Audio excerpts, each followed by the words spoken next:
Today, with the day off and nice weather, I invited my mother-in-law for a walk. We strolled through the neighborhood park, soaking up the sunshine. Suddenly, my husband Ethan called. "It's serious. Mom seems to have collapsed." I was puzzled. "What, Olivia? She's right next to me." Despite my confusion, Olivia smiled and whispered, "It's our little secret." She put a finger to her lips, ensuring Ethan couldn't hear. "I'll be back by next Tuesday. See you," Ethan said before hastily ending the call. What in the world? A few days later, Ethan returned home. "How is Olivia?" I asked. He looked serious.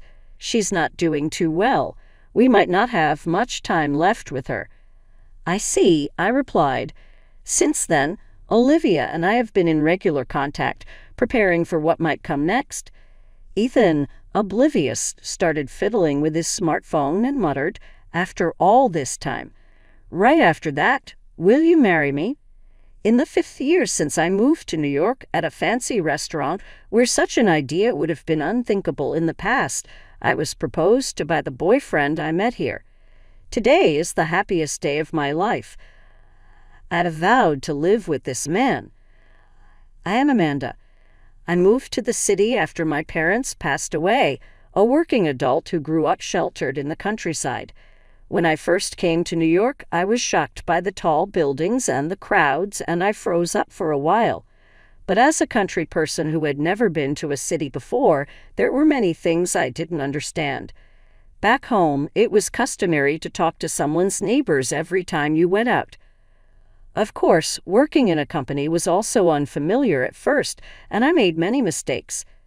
What were you doing at first? I was a clerk at a commercial company. There aren't many places that would hire a country bumpkin who wasn't even a fresh graduate. While eating the stylishly arranged food, my boyfriend, no, my fiancé, Ethan, and I talked about old times. Really, why did you switch to working at a library? Was it something to do with your workplace? No, I got along moderately well with everyone, but the company was incredibly toxic. Definitely, coming to New York suddenly, you wouldn't know which companies were risky. Exactly, and at that time, I didn't even realize it was what you'd call a toxic workplace. Just being overworked, but I thought that was normal for the city. Getting used to it is scary. At the time, I would have taken any job. I needed to make money fast because I was running out due to moving and funeral expenses. Compared to back home, the salary here is higher and there are more trains, so there's no risk of missing one and not being able to get home. But I was naive to think that reality was not so sweet. The company I finally got a job with required me to start early and return on the last train every day. There were only 30 minutes for lunch, and of course, leaving during the day was not allowed. I was saving money, but there was no time to spend it. At first, I truly thought that was normal, so that was tough. But why did you decide to become a librarian?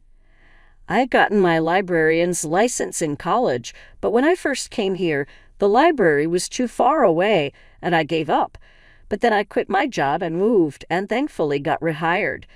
Wow, was there a specific incident that made you quit? There was an old lady crouching in front of my hospital. I helped her to the station, but then I was late. I got really yelled at as if to vent my daily stress. Besides being late, I was also scolded for about 3 hours for always being slow at my tasks and for my unkempt appearance. The face of my boss at that time was traumatic. "Yeah, you were just trying to help someone, right?" And that's when I realized this company was no good, and I handed in my resignation that day. "You're really proactive. I respect that. We wouldn't have met if not for that, so I'm grateful." Indeed, I hope that elderly lady is doing well. Since that day when I switched jobs and started working at the library, my life has changed dramatically. I actually have days off and can take paid leave. The people at work are very kind and they patiently taught me, the newcomer. My salary is less than when I worked at the toxic company, but being able to work surrounded by books that I love is very fulfilling. It was while working in this healthy workplace that I met Ethan. Searching for books after several meals together, we started dating. I am just thankful to the book that brought us together. Oh, right, I want to go and tell my mom about us sometime soon. Do you have a free day? How about next Sunday? Okay, I'll let Mom know. She's a bit stern, but not a bad person. She'll approve of you, don't be nervous. Thanks. Next time, let me know what Mom likes. Sure, we can go shopping together. Oh, and maybe presenting her with a recommended book would be nice. That's a great idea. We continued to chat casually while eating the delicious dishes and wine, which might have been a bit too much. May days like this last forever. Time has passed, and today is the day we go to greet Ethan's mom. It's our first meeting, so I'm a bit nervous. I got up earlier than usual and made sure to dress neatly. Welcome, both of you. Thank you for coming all this way. Thanks, Mom. This is my wife, Amanda. Nice to meet you. I'm Amanda. As we entered, she led us inside. By the way, Amanda, what do you do? Questions about where I'm from or what my hobbies are came up while we were having casual conversation. And just when I felt at ease, the atmosphere changed slightly. She works as a clerk at a library. A library, huh? Something wrong? No, of course not. It's just that I could see a slight cloud over Olivia's face. I wasn't expecting any remarks about my profession, so my palms started to sweat. Let me be clear, Amanda. You know, living costs in New York are a bit high. That's why I'm a bit worried about the financial aspect. Are you sure you want to stick with this job? She spoke with an apologetic yet sharp tone. I could understand Olivia's concern. It's natural to want a daughter-in-law who earns well, considering the future. Yes, I have no plans to change. Firmly responded because I thought if I didn't share my thoughts with Olivia now, I could never call her mom. Despite the fear, since she's Ethan's mom, I believe she would accept it. I used to work at a toxic company and switched careers to become a librarian. I believe this job allows me to bring happiness to people through books. I've never felt such fulfillment in a job before. That's right, Mom. We met at the library where Amanda works. Books guided us to each other. I'll earn the money, so don't worry. Ethan supported my view and reinforced the words. I take great pride in my work. If we ever run short on money, I'm willing to take on part-time jobs or whatever it takes to keep this job. Though my tone became a bit stronger, I boldly stated my current thoughts. Olivia looked troubled, but nodded deeply. All right, I raised Ethan on my own after losing my husband. I can't just hand him over easily, so I want you to prove it gradually that you are a commendable person. Of course, Mom. I responded with a big smile and a loud voice. The tension that filled the room eased instantly, and a normal conversation began. We both felt relieved as we talked more and more, and it became clear that Olivia is a family-oriented good person. Though my mother-in-law's house is in the neighboring state and we won't be living together, I decided to build a good relationship with her. For the past 15 years, as promised, I've been visiting her regularly. Initially, she seemed quite strict, but each time I brought books, she happily shared her thoughts on them. Eventually, we even started holding regular tea and book club meetings. For a book lover like me, it was the perfect way to relax and bond with her, killing two birds with one stone. Ethan's suggestion to recommend books was something I truly appreciated. Lately, I haven't been able to talk much with Ethan. Our marriage started as a dream, filled with happiness. Ethan was the perfect husband, caring and attentive, helping me forget the loneliness of losing my parents. He used to help with household chores and surprise me with bouquets on our anniversaries. Those days were truly happy. But over the past few years, things have changed. It's normal for the initial excitement to fade, but Ethan's sloppy behavior has become more noticeable. He used to hang the laundry with me, but now he leaves it all to me. Sometimes he doesn't even put the laundry in the machine or leaves his socks inside out. When I point these things out, he insists it's too bothersome and tells me to do it myself if I have a complaint. He's also stopped cleaning up after himself. Hey, Ethan, don't you think you're being a bit cold today? As I looked at the leftover food on the plate, I sighed. I had thought up the menu with his need for more iron and calcium in mind. He used to compliment how delicious it was. Really? You come home late and you don't eat enough. What are you trying to say? Do you think I'm some kind of servant? Asked in a lower voice. Initially, it was understood that doing chores together was part of being married, but now he does nothing. If I don't make dinner, he gets angry and leaves the house. Doing chores while trying to keep Ethan's mood in check has been quite stressful. I've had enough. I don't think that. Then what's with your recent attitude? I'm not just some convenient woman for you. You think I see you that way? Wow, I'm astonished. I thought I was showing my love, but if you don't feel it, fine. Then love that doesn't feel like it at all. What about you? It's because of my salary that we can live in such a nice house. Don't complain. He snapped, then went back to his room. I knelt down, trying to suppress the emotions welling up inside me, and took a deep breath. This kind of thing had become a daily occurrence. Whenever I pointed something out, he would escalate the conversation to make it seem like I was the one at fault. We no longer even sleep in the same bed. I swallowed the word suffocating that almost escaped my throat and began to clear away the remaining food. If only my exhaustion could be washed away with the running water. With that thought, I washed the dishes alone, feeling lonely. A few days later, today is a weekday, but the library is closed, so I have the day off. Since the weather is nice, I asked Olivia if she wanted to go for a walk. She quickly agreed, and it was during our walk in the nearby park, enjoying the pleasant sunshine, that I received a call from Ethan. It's serious, Amanda. Mom seems to have collapsed. What, Olivia? What is he talking about? Olivia is right here next to me. Yeah, that's why I've decided to go back home for a while to check on things. Oh, I see. While I was confused, Olivia, who had heard everything next to me, smiled and whispered, "Keep this between us," putting her index finger to her lips. The atmosphere changed so suddenly I almost exclaimed aloud. Yeah. Oh, but Amanda, you'd have work. It's okay. Don't worry. Calling might stress Mom out, so you don't have to. Really? But Ethan, you have work too, right? It's an emergency with Mom. I'd take time off for it, of course. I see. When will you be back? I'll be back by next Tuesday night. See you. He said and hastily hung up.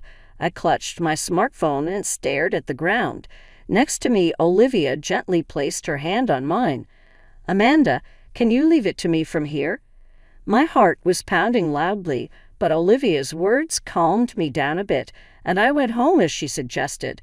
Since then, Olivia and I kept in regular contact and started preparing for various things.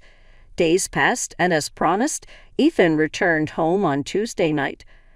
I'm back. Welcome back. How was Olivia? It seems she's not doing very well. I might have to go back and check on her from time to time, so there might be days I can't come home. Really? Ethan said this with a serious expression as he sat on the sofa. I exclaimed almost too dramatically. Yeah, maybe there's only a little time left to spend with Mom, and I want to cherish it. You understand, right? Of course, I'm coming to.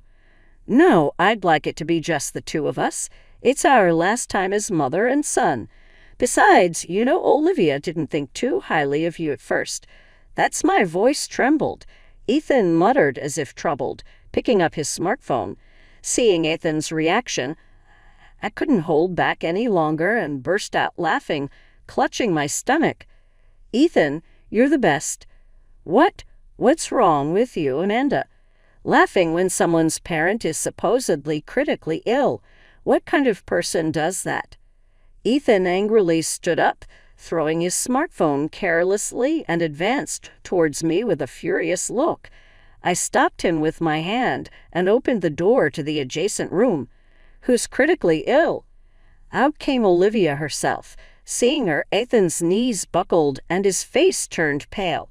In contrast, Olivia, with a fierce look, pressed towards Ethan. "What have you been doing this past week?" "What do you mean?" "As you can see, I'm perfectly fine. What have you been doing?" "Well," Ethan avoided eye contact and stumbled over his words. It was no surprise. Faced with a perfectly healthy Olivia, he couldn't continue his lies.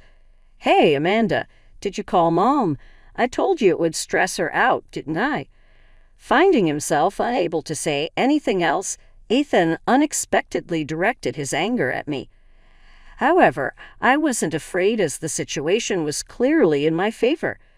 "Look, Ethan, when you called, I was actually walking with Olivia." I showed Ethan the chat history between Olivia and myself.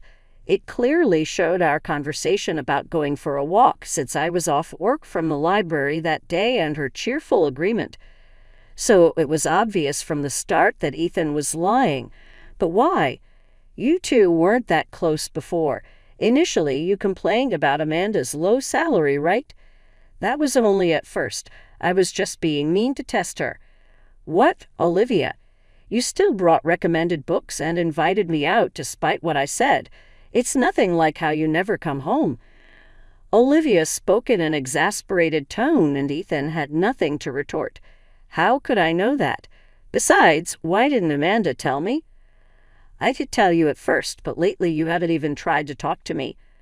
Originally, there was no intention to hide anything, but Ethan's refusal to listen had backfired on him. If he had known about the bond between Olivia and me, maybe things wouldn't have turned out this way. Ethan looked down, clearly frustrated. His phone vibrated, but he was too exhausted to care. "Remember, Ethan, when I worked at that toxic company and told you about helping an old lady in front of the eye clinic? That was what made me switch jobs." "I think I remember. That was me. It's a small world, isn't it?" "Indeed. That was the major event that brought Olivia and me closer." When we were having tea and reminiscing about the past, Olivia suddenly exclaimed, "That was me," with wide-open eyes and a shocked expression. At that time, Olivia was suffering from a complex eye condition and had come to the city for surgery.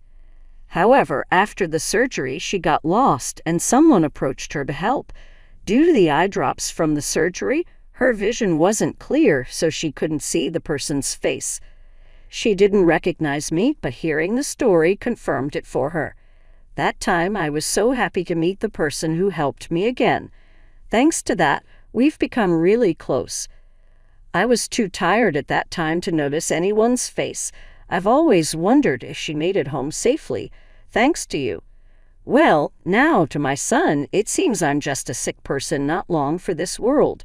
Maybe next time you should be the one getting a surgery. Usually, Ethan is quick to assert dominance, but clearly he couldn't win against his own mother and struggled to find words, his mouth opening and closing without making a sound. Just then, the door to the next room opened again, and a woman's voice called out, "Ethan." "Sophia." "Good evening, since yesterday, right?" Sophia greeted him with a sad smile. She was a delicate woman, slightly younger than me, with well-defined features and a floral dress that suited her perfectly. Seeing her tremble slightly stirred a protective feeling in me. Could see why Ethan was attracted to her. Why is Sophia here? After we said goodbye yesterday, I went home and these people were there. They told me everything. You were married, huh? How did you? I hired a detective agency. They found out everything in 1 week. Just after Ethan called me a week ago, Olivia sent me home and immediately headed to a detective agency. She said no expense was too great to investigate her son's alleged affair. The results came quickly.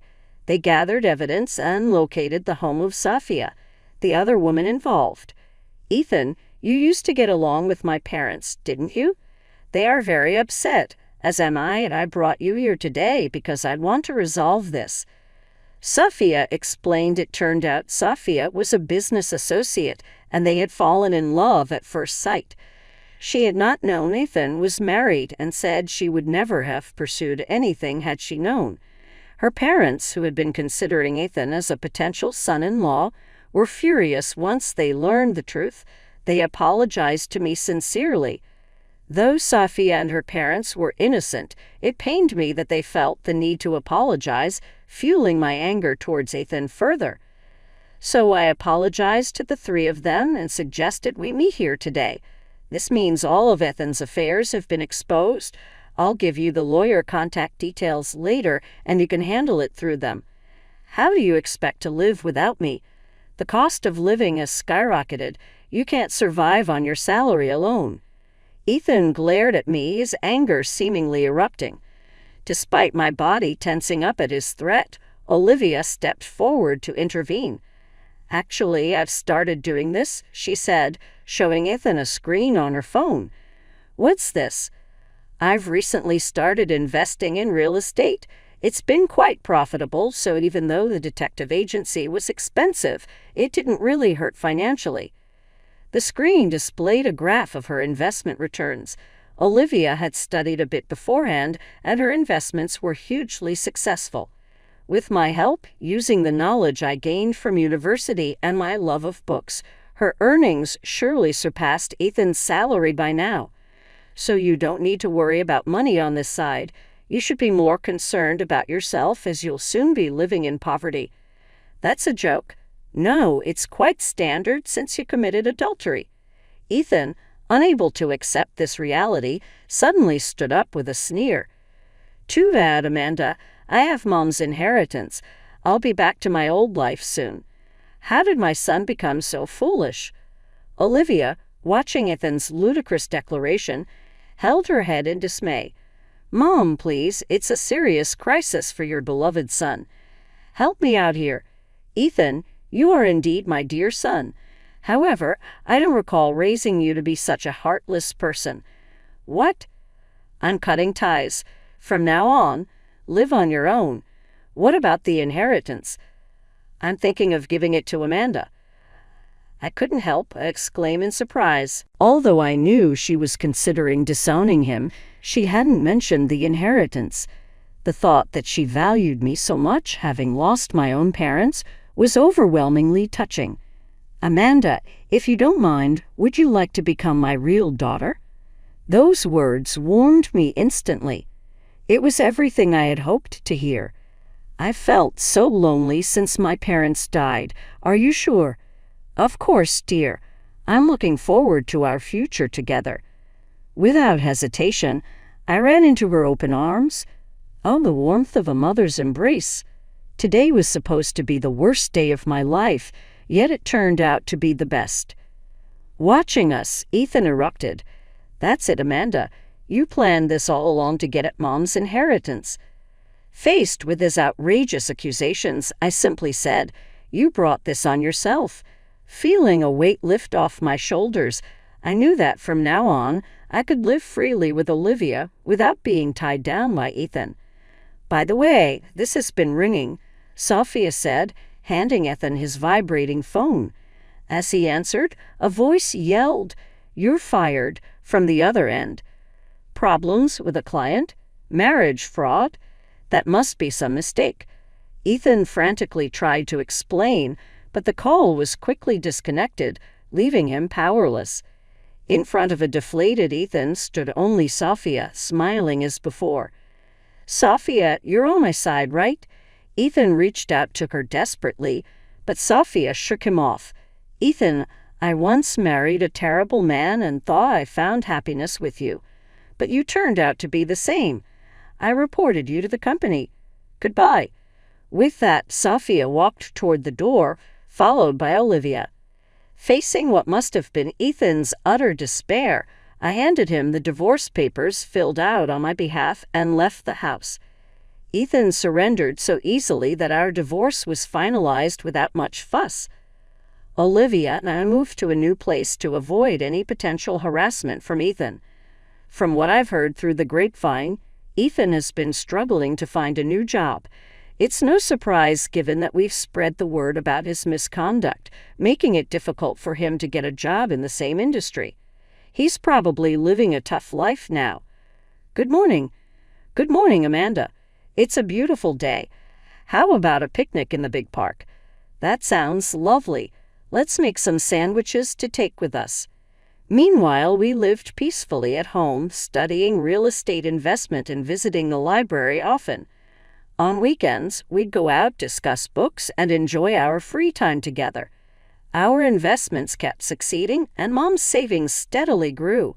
Spending time with my beloved books and my dear Mom made me truly happy.